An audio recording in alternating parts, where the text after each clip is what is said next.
حامدا ومصليا ان الله وملائكته يصلون على النبي یا ایھا الذین آمنوا صلوا علیہ وسلموا تسلیما. مل کے پڑھیے الصلاۃ والسلام علیک یا سیدی یا رسول اللہ وعلی آلک واصحابک یا سیدی یا خاتم الانبیاء والمرسلین. معزز سامعین و ناظرین، آج کے اس لیکچر کا موضوع ہے غسل و تیمم. اب ابتداً یہ بات یاد رکھ لیں کہ آپ جب لیکچر سنیں تو اپنے پاس کاپی رکھ لیں اور پینسل ساتھ رکھ لیں. آپ اہم مسائل کو لکھتے جایا کریں. فائدہ یہ ہوگا کہ یہ چیز ہمیشہ کے لیے آپ کے علم کا حصہ بن جائے گا. اور اگر سستی کا شکار ہو جائیں گے تو پھر وہ چیزیں اکثر طور پہ بندہ جب ذہن پہ اعتماد کرتا ہے تو اکثر چیزیں پھر اس وقت کے گزرنے کے ساتھ ذہن سے نکل جاتی ہیں.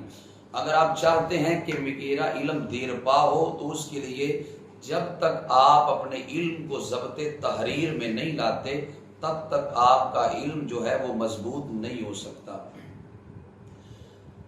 غسل کو بیان کرتے ہوئے اللہ جل شانہ نے اپنی لاریب کتاب میں سورہ المائدہ میں ارشاد فرمایا وَإِن كُنتُمْ جُنُبًا فَاتَّطَهَّرُوا. اللہ فرماتا ہے کہ اگر تم جنبی ہو جاؤ، یعنی اگر تم پہ غسل فرض ہو جائے تو تم خوب پاک صاف ہو جاؤ، یعنی تم غسل کر لو. ابو داؤد شریف کی حدیث ہے، حضرت علی رضی اللہ تعالی عنہ سے مروی ہے. آپ فرماتے ہیں کہ تاجدار کائنات صلی اللہ علیہ وسلم نے ارشاد فرمایا من ترک موضع شعرۃ من جنابۃ لم یغسلها فعل به کذا وکذا من النار. قال علی فمن ثم آذیت راسی فمن ثم آذیت راسی فمن ثم آذیت راسی وکان یجز شعره رضی اللہ تعالی عنہ. جناب علی المرتضی شیر خدا رضی اللہ تعالی عنہ ارشاد فرماتے ہیں کہ نبی علیہ السلام نے فرمایا جس نے تم میں سے غسل جنابت کیا، یعنی غسل فرض تھا تو پھر اس نے وہ غسل جنابت کیا تو اس دوران اگر ایک بال برابر بھی جگہ خشک رہ گئی، اس پر پانی نہ پہنچا اور وہ جگہ دھلنے سے رہ گئی تو نبی علیہ السلام فرماتے ہیں اتنی جگہ کو آگ کا اس طرح عذاب دیا جائے گا. حضرت علی المرتضی شیر خدا فرماتے جب میں نے نبی علیہ السلام کا یہ فرمان سنا کہ اگر ایک بال بھی رہ گیا کہ اس پر پانی نہ پہنچا دوران غسل تو حضرت علی فرماتے ہیں حضور علیہ السلام نے اس بال کے لیے بھی عذاب کا اعلان کیا. جناب علی فرماتے ہیں اس دن سے پھر میں نے اپنے سر سے دشمنی کر لی. اور آپ نے 3 بار یہ لفظ بولے. فرماتے ہیں میں نے اس دن سے اپنے سر سے دشمنی کر لی. کیا مطلب؟ یعنی میں اپنے سر کے بال کو کاٹ دیا کرتا تھا کہ کہیں ایسا نہ ہو کہ دوران غسل ایک بال خشک رہ جائے اور اس پر پانی نہ بہے اور کہیں عذاب کی صورت پیدا نہ ہو جائے. حالانکہ جنت تو میرے رب نے ان عظیم لوگوں کے لیے پیدا کی، ان کے صدقے لاکھوں کو جنت ملنی ہے، لیکن اس قدر ان لوگوں کے اندر اللہ کا خوف موجود تھا. وہ ڈرتے تھے کہیں دوران غسل ایک بال بھی ایسا نہ رہ جائے کہ جس پر پانی نہ بہا تو پھر وہ عذاب کی صورت پیدا ہو جائے. یہ خوف تھا ان کے اندر اللہ تعالیٰ کا. جامع ترمذی کی روایت ہے، جناب عائشہ صدیقہ رضی اللہ تعالیٰ عنہ فرماتی ہیں ان النبی صلی اللہ علیہ وسلم کان لا یتوضأ بعد الغسل. حضرت عائشہ صدیقہ رضی اللہ تعالیٰ عنہ فرماتی ہیں نبی علیہ السلام غسل فرمانے کے بعد وضو نہیں فرماتے تھے. پتہ چلا کہ جب غسل بندہ کر لے تو غسل کے بعد پھر وضو کی حاجت باقی نہیں رہتی، بلکہ غسل کے اندر ہی اس کا وضو بھی ہو جاتا ہے. اور آگے جامع ترمذی کی حدیث نمبر 3 ہے، حضرت عائشہ صدیقہ رضی اللہ تعالی عنہا سے مروی ہے. تاجدار انبیاء صلی اللہ علیہ وسلم سے سوال کیا گیا. سید عائشہ صدیقہ فرماتی ہیں سئل النبی صلی اللہ علیہ وسلم عن الرجل یجد البلل ولا یذکر احتلاما قال یغتسل. نبی علیہ السلام سے سوال ہوا یا رسول اللہ صلی اللہ علیہ وسلم، آقا ایک بندہ اپنے کپڑوں پہ تری کو پاتا ہے لیکن اس کو یاد نہیں کہ اسے احتلام ہوا ہے، اس کا اسے یاد نہیں ہے کہ مجھے احتلام خواب میں ہوا ہے، لیکن جب اٹھا جب وہ خواب سے بیدار ہوا، نیند سے بیدار ہوا تو اپنے کپڑوں پہ اس نے تری کو پائی. تو آقا بتائیں اس پر غسل فرض ہے کہ نہیں؟ نبی علیہ السلام فرمانے لگے اس پہ غسل فرض ہے. اسے خواب یاد ہے یا نہیں؟ اسے خواب میں احتلام یاد ہے یا نہیں؟ جب اٹھا ہے اپنے کپڑوں پہ تری کو پایا ہے تو وہ غسل کرے. اور حضور سے سوال ہوا وعن الرجل یرا انہ قد احتلم ولم یجد بللا قال لا غسل علیہ. آقا ایک وہ بندہ ہے جس کو خواب تو یاد ہے لیکن جب اٹھا ہے تو اس کے وجود پہ تری موجود نہیں ہے. آقا کیا اس پہ غسل ہے کہ نہیں؟ تاجدار انبیاء صلی اللہ علیہ وسلم فرمانے لگے لا غسل علیہ، اس پر غسل فرض نہیں. گویا حکم شرع یہ واضح ہو گیا کہ خواب کا اعتبار نہیں ہے کہ بندے کو خواب آئے اور خواب میں اس نے دیکھا غسل فرض ہو گیا تو اب ہو گیا. خواب کا اعتبار نہیں، اعتبار تری کا ہے. اگر خواب سے بیداری کے بعد وہ اپنے کپڑوں پہ تری کو دیکھے غسل فرض ہے. اگر تری موجود نہیں خواب یاد ہے تو پھر غسل اس پہ فرض نہیں ہے. چوتھا نبی علیہ السلام کا فرمان صحیح مسلم میں موجود ہے اور وہ بھی حضرت عائشہ صدیقہ رضی اللہ تعالی عنہا سے مروی ہے.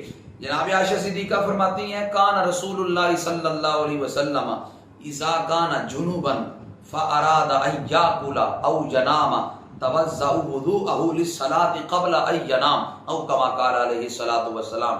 سیدہ عائشہ صدیقہ فرماتی ہیں کہ نبی علیہ السلام پہ جب غسل واجب ہو جاتا اور پھر نبی علیہ السلام سونے کا ارادہ فرماتے یا کچھ کھانے کا ارادہ فرماتے تو نبی علیہ الصلوۃ والسلام نماز کی طرح وضو فرما لیتے. یعنی نماز کی طرح وضو فرما لیا تو پھر نبی علیہ السلام کھانا تناول بھی فرما لیا کرتے تھے. اور اگر آرام فرمانا ہوتا تو حضور علیہ السلام وضو فرما کر سو بھی جایا کرتے تھے. گویا امت کے لیے حکم شرع ظاہر ہو گیا کہ اگر غسل فرض ہے تو اس دوران وہ بندہ حالت جنابت میں وضو کر کر کھا بھی سکتا ہے، اس کا کھانا پینا بھی جائز ہے. پانچواں فرمان ابو داؤد کے اندر جناب علی المرتضی شیر خدا رضی اللہ تعالی عنہ سے مروی ہے. جناب علی رضی اللہ تعالی عنہ فرماتے ہیں نبی علیہ السلام نے فرمایا لا تدخل الملائکۃ بیتا فیہ سورۃ ولا کلب ولا جنب. نبی علیہ السلام فرماتے جس گھر میں تصویر ہوتی ہے، جس گھر میں کتا ہوتا ہے، یا تیسرا فرمایا جس گھر میں جنبی شخص ہوتا ہے، ایسا شخص جس پہ غسل فرض ہے، جس گھر میں ہو اس گھر میں رحمت کے فرشتے نہیں آتے. اس وجہ سے گھروں کے اندر آج کل ہم نے تصویر لٹکانے کا رواج بنا لیا اور اب تو خیر اللہ خیر کرے ہماری غیرت کا جنازہ نکل چکا ہے. ہم تو اپنی بیویوں کی تصویر اپنے ڈرائنگ روم میں لٹکا کے فخر محسوس کرتے ہیں. شرم آنی چاہیے تھی ہمیں کہ ہمارے اندر حیا کا جنازہ نکل چکا. عورت تو پردے کی چیز تھی لیکن ہم نے بنت حوا کی نمائش کی اور نمائش پہ اپنا فخر محسوس کرنے لگے. اب گھروں کے اندر تصویریں لٹکانا یہ ناجائز ہے اور ہم آگے چل کے بیان کریں گے. جس گھر میں تصویر سامنے ہو، دائیں بائیں ہو یا پیچھے ہو وہاں نماز نہیں ہوتی، وہاں نماز واجب الاعادہ ہوتی ہے. اور پھر ہم نے تو پیروں کی تصویریں گھر میں لٹکا رکھی ہیں، دکانوں کے اندر لوگوں نے تصویریں بزرگان دین کی لٹکا رکھی ہیں برکت کے لیے. اب اللہ رسول کی مخالفت کر کے کون سی برکت ہمیں ملے گی؟ وہ برکت تو برکت ہو ہی نہیں سکتی. برکت تو نبی علیہ السلام کے فرمان کے ماننے میں ہے، نہ کہ مخالفت کرنے کے اندر. حضور فرماتے جس گھر میں تصویر ہو، جس گھر میں کتا ہو یا ایسا شخص ہو جس پہ غسل فرض ہے، رحمت کے فرشتے نہیں آتے. اس حدیث پاک سے یہ واضح ہو گیا کہ اگر غسل فرض ہو جائے تو اس کے کرنے کے اندر تاجیل کی جائے، جلدی برتی جائے، تاخیر نہ کی جائے. اب اگلی بات یہ ہے کہ اگر غسل واجب ہو جائے تو غسل کے فرائض کتنے ہیں؟ غسل کے 3 فرض ہیں. پہلا ہے کولی کرنا. اگر آپ کا روزہ نہیں تو آپ غرارے کریں. دانتوں کے اندر گوشت کا کوئی ٹکڑا وغیرہ اگر اٹکا ہوا ہے تو اس کو چھڑائیں. اور اگر کوئی بندہ پان کھاتا ہے تو پان کے باریک ریشے بعض اوقات اندر ٹھہر جاتے ہیں، دانتوں سے ان کو چھڑانا یہ لازم ہے. اس وجہ سے اچھی طرح وہ غرارے کرے. کوئی چیز اگر دانتوں میں اٹکی ہے تو اس کو چھڑائے، اور اگر روزہ ہے تو پھر وہ غرارے نہ کرے، پھر صرف کولی کرے. اور دوسرا غسل کا فرض یہ ناک کی نرم ہڈی تک پانی چڑھائے. یوں پانی اوپر چڑھائے کہ ناک کی نرم ہڈی تک جائے اور اندر جتنے بال ہیں وہ سارے بال تر ہو جائیں. یہ دوسرا فرض ہے. اگر روزہ ہے تو پانی اوپر نہ چڑھائے، صرف پانی جو ہے وہ ناک کے اندر ڈال دے. غسل کا جو تیسرا فرض ہے وہ سر سے لے کر پاؤں تک پورے وجود پہ پانی بہانا ہے کہ پورے وجود میں بال برابر بھی جگہ خشک نہ رہ جائے. احتیاط کرنی ہے. یہ آنکھوں کے اوپر جو بربٹے ہیں، آبرو ہے، ان آبروؤں کو آپ نے دیکھنا ہے کہ کوئی بال یہاں سے خشک نہ رہ جائے. اور یوں بعض لوگوں کی مونچھیں بڑی ہوتی ہیں، داڑھی گھنی ہوتی ہے، دیکھنا ہے کوئی بال خشک نہ رہ جائے. یوں کچھ بیٹھ کر غسل کرتے ہیں، جو گھٹنوں کی پچھلی سائڈ ہے، اور اگر کسی نے انگوٹھی پہنی ہے اس کو حرکت دے، یوں اتارے یا اس کو آگے پیچھے کرے، اور اگر ناخن بڑے ہیں میل کچیل اندر پھنس جاتی ہے تو یوں اندر ہاتھ لگائے ناخنوں کے اندر بھی کہ کوئی جگہ ایسی نہ رہ جائے کہ جس میں پانی نہ پہنچے۔ یہ غسل کے بنیادی طور پہ 3 فرض تھے۔ اب اگلی بات یہ ہے غسل فرض کیسے ہوتا ہے۔ پہلی بات یہ ہے غسل کے فرض ہونے کا پہلا سبب یہ ہے کہ منی کا اپنی جگہ سے شہوت کے ساتھ جدا ہو کر عضو سے نکلنا، شہوت کے ساتھ اپنی جگہ سے جدا ہوئی ہو اور پھر باہر نکلی ہو، اس سے جو غسل ہے وہ واجب ہو جاتا ہے۔ اب اگلا سوال یہ ہے، فتاوی عالمگیری اور دیگر کتب فقہ میں وہ بات موجود ہے کہ اگر منی انسان کی نکل آئی لیکن وہ سو رہا تھا، اس کو خواب آئی، منی اس کے وجود سے نکلی، اپنی جگہ سے جدا ہوئی، فوراً اس نے اپنے اعلی تناسل کو پکڑ لیا، شرمگاہ کو پکڑ کے دبا لیا، اس کی آنکھ کھل گئی، پکڑ کے زور سے دبا لیا تاکہ یہ مادہ منویہ باہر نہ نکلے، باہر نہیں نکلے گا تو غسل فرض نہیں ہوگا، اس نے دبائی رکھا، بعد کے اندر جب شہوت ختم ہو گئی اس نے چھوڑ دیا، جب چھوڑ دیا تو مادہ منویہ نکل گیا، آیا اس صورت میں غسل فرض ہوگا کہ نہیں؟ فقہا فرماتے ہیں اس صورت کے اندر غسل اس پہ فرض ہو جائے گا۔ وجہ یہ ہے کہ اپنی جگہ سے جو منی تھی وہ شہوت کے ساتھ جدا ہو گئی ہے، اس وجہ سے اس بندے پہ جو غسل ہے وہ فرض ہو جائے گا۔ یاد رکھیں جب غسل فرض ہو جائے 3 کاموں میں سے ایک کام ضرور کریں۔ پہلا، جب مادہ منویہ نکل جائے کچھ دیر کے لیے سو جائے۔ دوسری بات یہ ہے کہ 40 قدم یہاں چل لے یا پھر پیشاب کر لیں۔ ان 3 کاموں میں سے اگر آپ نے کوئی کام بھی نہیں کیا، غسل فرض ہوا، فوراً آپ غسل خانے میں چلے گئے اور آپ نے جا کر غسل کیا، تو غسل کرنے کے بعد کچھ منی آپ کے عضو سے نکل آئی، اب اس صورت میں آپ کو دوبارہ غسل کرنا پڑے گا، اس لیے کہ وہ سابقہ منی کا حصہ ہی شمار ہوگا۔ ہاں اگر غسل فرض ہوا، آپ نے 40 قدم چل لیے یا کچھ سو لیا یا پیشاب کر لیا، اس کے بعد اگر کچھ قطرے نکلتے ہیں تو اس سے غسل فرض نہیں ہوگا، اس لیے کہ یہ الگ قطرے شمار ہوں گے، یہ سابقہ منی کے قطرے شمار نہیں ہوں گے۔ اور یہ پہلا منی نکلے اگر شہوت کے ساتھ تو یہ غسل کے واجب ہونے کا پہلا سبب ہے۔ دوسرا سبب یہ ہے سوئے احتلام ہو جائے، اور میں نے عرض کر دیا ابھی اگر تری دیکھے خواب نہ بھی یاد ہو تو اس پہ غسل فرض ہے، احتلام سے غسل فرض ہو جاتا ہے۔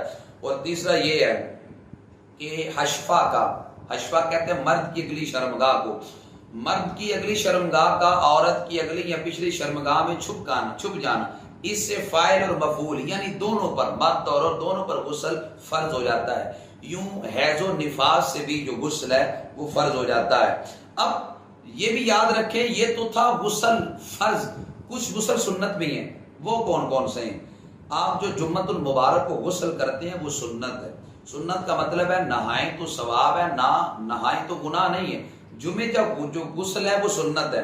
دوسرا عید الفطر کا جو غسل ہے وہ سنت ہے، یوں عید الاضحیٰ بڑی عید کا جو غسل ہے وہ سنت ہے، یوں ہی 9 ذی الحجہ یوم عرفہ اس کا جو غسل ہے یوم عرفہ کا یعنی عرفہ کے دن کا جو غسل ہے وہ بھی سنت ہے۔ اور جو ہی جو 5واں علماء کرام نے غسل سنت بیان کیا وہ احرام باندھتے وقت ہے، وہ غسل کرنا بھی سنت ہے۔ لیکن کچھ غسل مستحب بھی ہیں، اب وہ کون کون سے ہیں توجہ سے سنیے گا کہ مستحب غسل کون کون سے ہیں۔ پہلا شب بارات کو جو غسل کرتے ہیں وہ مستحب ہے، کرے تو ثواب ہے، اور بلکہ بیری کے 7 پتوں کو جوش دلا کر اگر شب برات کو اس سے غسل کیا جائے تو اس سے جادو ٹونا سے بندہ محفوظ رہتا ہے۔ اعلیٰ حضرت کا اور آپ کے صاحبزادوں کا اس پہ عمل رہا ہے۔ اور جو مستحب غسل ہے وہ دوسرا شب قدر کو جو 27ویں کی شب ہوتی ہے اس کو جو غسل کرنا ہوتا ہے وہ بھی مستحب ہے۔ اور تیسرا عرفہ کی رات کا یعنی 9 ذی الحجہ کی رات کا جو غسل ہے وہ مستحب ہے۔ یوں میلاد النبی صلی اللہ علیہ وسلم کی مجلس میں جانے کے لیے غسل کرنا مستحب ہے۔ یوں ہمارے ہم لوگ اکثر یہ سمجھتے ہیں کہ شاید مردے کو غسل جو بندہ دے اس پہ غسل واجب ہو جاتا ہے، وہ غسل کرے گا تو پھر جا کر اس کا نماز جنازہ پڑھ سکتا ہے ورنہ نہیں پڑھ سکتا ہے۔ یہ غلط فہمی ہے، مردے کو غسل دینے کے بعد غسل دینے والے پہ غسل واجب نہیں ہوتا، بلکہ مردے کو غسل دینے کے بعد نہلا لینا مستحب ہے، نہ بھی نہلائے تو گناہگار نہیں ہے، نہ اس کا وجود ناپاک ہوا، اس لیے اگر وہ مردے کو غسل دینے کے بعد خود نہا لے تو یہ مستحب ہے۔ اور یوں ایک بندے پہ بے ہوشی تاری ہوگی، گشی طاری ہو گئی تو بے ہوشی سے جب افاقہ ہوا اس وقت وہ بندہ غسل کر لے، یہ غسل مستحب ہے۔ اور یوں ہی گناہ سے توبہ کی، گناہ سے توبہ کرنے کے بعد وہ بندہ غسل کر لے، یہ غسل مستحب ہے۔ اب ایک بندے پہ غسل فرض ہے، کون کون سے کام وہ بندہ غسل فرض ہو تو نہیں کر سکتا؟ وہ کون کون سے کام ہیں؟ پہلا یہ ہے کہ اگر بندے پہ غسل فرض ہو وہ مسجد نہیں جا سکتا، مسجد جائے گا تو یہ ناجائز ہے، اس کے لیے حرام ہے، وہ الٹا گناہ گار ہوگا۔ غسل کرنے کے بعد وہ بندہ جو ہے مسجد میں جا سکتا ہے۔ دوسری بات، طواف نہیں کر سکتا جب غسل فرض ہے، غسل کرے گا پھر جا کر طواف کعبہ کرے گا۔ نمبر 3، غسل فرض ہے، قرآن کو چھو نہیں سکتا، ہاتھ نہیں لگا سکتا، اس لیے لا یمسہ الا المطہرون، اسے پاکیزہ بندہ ہی چھو سکتا ہے۔ چوتھا کام یہ ہے کہ جب غسل فرض ہے، قرآن تو کنا رہا، کسی جگہ پہ کسی صفحے پہ آیت لکھی ہو تو اس آیت کو ہاتھ بھی نہیں لگا سکتا۔ ہاں، بندے پہ غسل فرض ہے، وہ درود پاک پڑھ سکتا ہے، ورد و وظائف کر سکتا ہے، ذکر و اذکار کر سکتا ہے، لیکن جو قرآن ہے وہ تلاوت کی نیت سے نہیں پڑھ سکتا۔ یہ تو تھا غسل اور اس کے فرض ہونے کے اسباب۔ اب ساتھ یہ تیمم، تیمم کا ذکر قرآن مقدس میں موجود ہے، سورہ المائدہ کے اندر۔ میرے رب کریم نے اس کا ذکر یوں کیا، اللہ جل شانہ نے ارشاد فرمایا وَإِن كُنتُم مَرْضَىٰ أَوْ عَلَىٰ سَفَرٍ أَوْ جَاءَ أَحَدٌ مِّنكُم مِّنَ الْغَائِطِ أَوْ لَامَسْتُمُ النِّسَاءَ فَلَمْ تَجِدُوا مَاءً فَتَيَمَّمُوا صَعِيدًا طَيِّبًا فَامْسَحُوا بِوُجُوهِكُمْ وَأَيْدِيكُمْ مِنْهُ۔ اللہ تعالیٰ ارشاد فرماتا ہے اگر تم بیمار ہو جاؤ، یا تم سفر پر ہو، یا تم قضائے حاجت کر کے آؤ، یا تم عورتوں کو چھو کے آؤ اور تم پانی نہ پاؤ، تو اللہ فرماتا ہے پاکیزہ مٹی سے تیمم کر لو۔ اب تیمم کے 2 فرض تو قرآن نے بیان کیے، فَامْسَحُوا بِوُجُوهِكُمْ، اپنے چہروں کا مسح کر لو، وَأَيْدِيكُمْ مِنْهُ، اور اسی طرح اپنے کونیوں سمیت بازوؤں کا مسح بھی کر لو۔ اب جو تیمم کے 2 فرض ہیں وہ قرآن مقدس نے خود بیان کیے۔ حضرت عائشہ صدیقہ، یہ بات، یہ روایت صحیح بخاری شریف میں موجود ہے، سیدہ عائشہ صدیقہ رضی اللہ تعالیٰ عنہ فرماتی ہم غزوہ ذات الجیش میں تھے، فرماتی ہیں اچانک میرا ہار گم ہو گیا۔ بڑے دلچسپ حدیث ہے، حضرت عائشہ صدیقہ رضی اللہ تعالیٰ عنہ فرماتی ہیں کہ میرا ہار گم ہو گیا تو سارا قافلہ رک گیا، فرماتی ہیں ہار تلاش کرتے رہے، ہار نہیں ملا، ہار کس جگہ پہ؟ سیدہ عائشہ صدیقہ فرماتی ہیں رات کا وقت تھا، جگہ ایسی تھی کہ قریب قریب کوئی کنواں نہیں تھا کہ جس سے پانی لے کر وضو کر لیتے، اور نہ ہی کسی کے پاس پانی تھا کہ چلے رات گزر جائے گی۔ اب یہ بڑا مشکل مرحلہ بن گیا، لوگ حضرت صدیق اکبر کے پاس آئے اور آ کر کہا تمہاری صاحبزادی کی وجہ سے ہمیں یہاں پہ رکنا پڑا، نہ تو قریب قریب پانی ہے نہ ہمارے پاس پانی، اب ہم کیا کریں؟ صدیق اکبر جلال میں آئے اور جا کر اپنی بیٹی حضرت عائشہ صدیقہ رضی اللہ تعالیٰ عنہ پہ جلال کرنے لگے، فرمایا تمہاری غلطی کی وجہ سے ہمیں یہاں پہ رکنا پڑا، جلال فرمایا۔ سیدہ عائشہ صدیقہ فرماتی میں خاموش رہی، فرماتی ہیں جس وقت نماز کا وقت ہوا تو پانی موجود نہیں تھا، جب پانی موجود نہیں تھا تو میرے رب نے یہ تیمم کی آیتیں نازل فرما دی کہ فرمایا حبیب اگر پانی نہیں ملا تو آپ پاکیزہ مٹی سے تیمم کر لیں، تیمم کر کے نماز پڑھیں۔ جب نماز پڑھی اونٹ اٹھایا گیا تو اونٹ کے نیچے ہار پڑا تھا۔ اب یہاں پہ لوگ اعتراض کرتے ہیں، نادان کہتے ہیں اگر حضور علیہ السلام کو علم غیب تھا تو نبی علیہ السلام نے بتایا کیوں نہیں کہ اونٹ کے نیچے ہار پڑا ہے؟ ساری رات وہاں گزارنے کا کیا مقصد ہے؟ اگر حضور کو علم غیب تھا تو بتا دیتے۔ میں نے کہا نادانو، اگر نبی علیہ السلام فوراً بتا دیتے کہ ہار اونٹ کے نیچے پڑا ہے تو پھر مجھے بتائیں تیمم کی آیتیں کیسے اترتی، سبب کیسے بنا؟ سبب بھی یہ بنا کہ نبی علیہ السلام کو علم تھا، وَعَلَّمَكَ مَا لَمْ تَكُنْ تَعْلَمْ، اللہ فرماتا حبیب جو آپ نہیں جانتے تھے ہم نے آپ کو سکھا دیا ہے۔ نبی علیہ السلام ہر چیز کا رب نے ان کو علم دیا ہے، نبی علیہ السلام نے حکمت کے پیش نظر نہیں بتایا، اس لیے کہ فرمایا جب ہار نہیں ملے گا نماز کا وقت آئے گا تو گویا یہ سبب بنے گا تیمم کی آیات کے نزول کا، پھر اللہ تعالیٰ نے تیمم کی آیات نازل فرما دی۔ حضرت نبی کریم صلی اللہ علیہ وسلم کا ارشاد گرامی ہے، نبی علیہ السلام فرماتے ہیں کہ ہمیں جن چیزوں پر فضیلت دی گئی ان میں سے یہ ہے ہماری صفیں فرشتوں کی صفوں کی طرح ہیں۔ اللہ اکبر، یعنی جس طرح فرشتے صفیں بناتے ہیں نبی علیہ السلام فرماتے ہیں ہم اسی طرح صفیں بناتے ہیں۔ دوسرا فرمایا تمام زمین کو ہمارے لیے مسجد بنا دیا گیا، اور تیسرا نبی علیہ السلام فرماتے ہیں جب پانی نہ پاؤ تو تم پاکیزہ مٹی سے تیمم کر سکتے ہو. گویا یہ اعزاز یہ صرف حضور علیہ السلام کی امت کو ملا ہے، باقی کسی امت کے لیے یہ تیمم کا تصور نہیں تھا. تیمم کے جو ہے وہ 3 فرائض ہیں، جب تک وہ 3 فرض ادا نہیں کریں گے آپ کا تیمم نہیں ہوگا. پہلا فرض ہے نیت کرنا. نیت کیا ہے؟ آپ نیت دل میں یہ کریں گے کہ میں ناپاکی سے پاکی حاصل کر رہا ہوں. دوسرا فرض ہے چہرے کا مسح کرنا، اور تیسرا فرض ہے کونیوں سمیت دونوں بازوؤں کا مسح کرنا. یہ تیمم کے 3 فرائض ہیں. اب تیمم کب کیا جائے گا؟ بندے کو ایسی بیماری لگ گئی، اگر وضو کرے گا یا غسل کرے گا تو بیماری بڑھ جائے گی، یا شدید وہ بیمار ہو جائے گا، یا موت کے گھاٹ میں اتر جائے گا. ایسی صورت کے اندر وہ بندہ جو نا وہ وضو کی جگہ بھی تیمم کر سکتا ہے، غسل کی جگہ بھی تیمم کر سکتا ہے. یوں ہی بندہ ایسی جگہ پہ چلا گیا، چاروں اطراف 1-1 میل تلاش بھی کیا، پانی موجود نہیں ہے، اب تیمم جائز ہے. یوں ہی اتنی سردی ہے، مثال کشمیر کے ٹھنڈے علاقے میں بندہ چلا گیا، غسل فرض ہو گیا، اس بندے کے پاس کوئی سردی سے بچنے کے لیے کپڑے بھی نہیں ہے، کمبل بھی نہیں ہے، رضائی بھی نہیں ہے، اور پھر موٹے کپڑے بھی نہیں ہیں، اور اس صورت کے اندر وہ آگ کا اہتمام بھی نہیں ہے. اس صورت کے اندر وہ بندہ بیمار ہے، اسے پتا ہے اگر میں نے ٹھنڈے چشمے کے پانی سے غسل کیا تو سخت بیمار ہو جاؤں گا یا میں موت کے گھاٹ میں اتر جاؤں گا. اس صورت میں شریعت مطہرہ نے آسانی دی، فرمایا تم تیمم کر سکتے ہو. اور یوں ہی کہ بندہ وضو کر کر نماز عید پڑھنے کے لیے آیا تھا، عید کی جماعت کھڑی ہونے والی ہی تھی کہ وضو ٹوٹ گیا.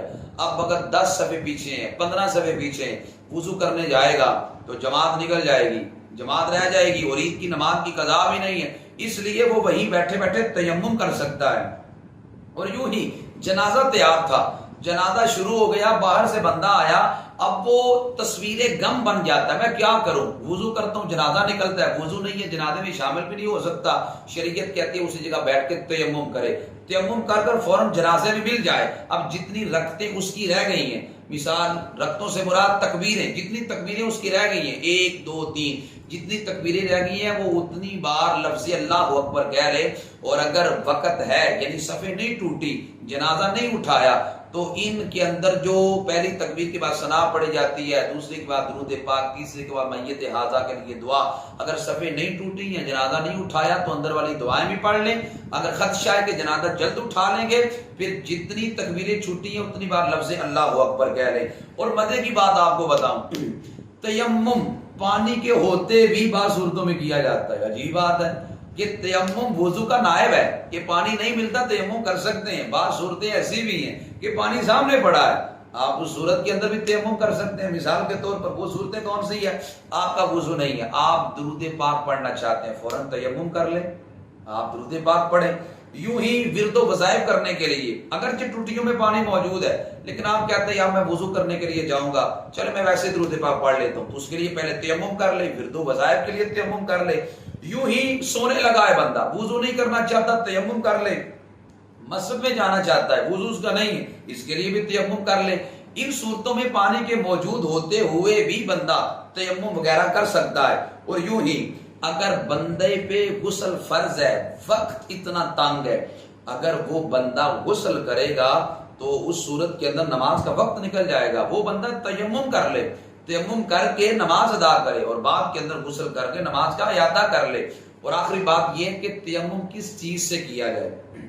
تیمم اس چیز سے کیا جائے جو چیز زمین کی جنس سے ہے. اب زمین کی جنس سے مطلب یہ ہے کہ جو چیز آگ سے جل کر نہ راکھ ہو سکے، نہ پگھل سکے، نہ نرم ہو سکے، وہ چیز زمین کی جنس سے ہے. اب مثال چونا ہے، ہڑتال ہے، گندک ہے، اور سنگ مرمر ہے، پتھر ہے، زبرجد ہے، فیروزہ ہے، عقیق ہے، یعنی جواہر سے تیمم جائز ہے اگر چیل پر گرد و غبار نہ ہو. اور یوں ہی تیمم اس چیز سے بھی کیا جا سکتا ہے، پاکیزہ مٹی سے تیمم کیا جا سکتا ہے. اور اگر کسی لکڑی یا کپڑے وغیرہ پہ اتنی گرد ہے کہ ہاتھ مارو تو اوپر ہاتھ جم جاتا ہے، اس صورت کے اندر آپ اس سے بھی تیمم کر سکتے ہیں. یوں پکی اینٹ سے بھی تیمم جائز ہے. اور یوں علماء کرام نے ہمارے لیے وہ ساری چیزیں واضح کر دیں کہ جن جن صورتوں کے اندر بندہ، اور یہ کتنی بڑی ہمارے لیے سہولت ہے، اور ہم اس سہولت سے فائدہ کیوں نہیں اٹھا رہے؟ وجہ یہ ہے کہ ہمیں تیمم کے بارے میں صحیح آگاہی نہیں. ہمارے معاشرے میں 90% لوگ جانتے ہی نہیں تیمم چیز کیا ہے، یہ کیوں کی جاتی ہے، کس مقصد کے لیے کی جاتی ہے، اس کے کرنے کا طریقہ کار کیا ہے۔ کرنے کا طریقہ کار میں مختصر عرض کر دیتا ہوں۔ کرنے کا طریقہ کار یہ ہے کہ پہلے آپ نے نیت کر لینی ہے، پھر آپ نے یوں ہاتھوں کو زمین پہ مارنا ہے، ایک دفعہ آگے کریں ایک دفعہ پیچھے کریں، یوں مار کر ایک دفعہ آگے ایک دفعہ پیچھے۔ دیکھیں زیادہ گرد اور مٹی تو نہیں لگی، زیادہ لگی ہے تو انگوٹھے سے انگوٹھا ماریں، یوں جڑ جائے گی۔ پھر آپ نے چہرے کا مسح کرنا ہے، یوں آپ نے ہاتھ رکھنا ہے اپنے چہرے پر اور یوں آپ نے اپنے چہرے پہ ہاتھ مس کرنا ہے کہ کوئی جگہ ایسی نہ رہے جہاں آپ کا ہاتھ مس نہ ہو۔ دوبارہ آپ نے ہاتھ مارنا ہے مٹی پہ، ایک دفعہ آگے ایک دفعہ پیچھے، اور آپ نے پہلے دائیں بازو کا مسح کرنا ہے، یوں آپ نے لے جانا ہے اوپر تک یہاں دائیں کا، پھر آپ نے بائیں بازو کا یوں مسح کرنا ہے۔ یوں چند سیکنڈوں کے اندر آپ کا تیمم ہو گیا۔ اس صورت میں آپ نماز جنازہ پڑھیں، عید کی نماز پڑھیں، دیگر نمازیں پڑھیں، یہ جائز ہے، یہ بڑی اہم چیز ہے۔ خود بھی یاد کریں، لوگوں کو بھی بتائیں، یہ صدقہ جاریہ ہے۔ دعا کرتا ہوں اللہ ہم سب کو توفیق عمل عطا فرمائے۔ وما علیہ الا البلاغ۔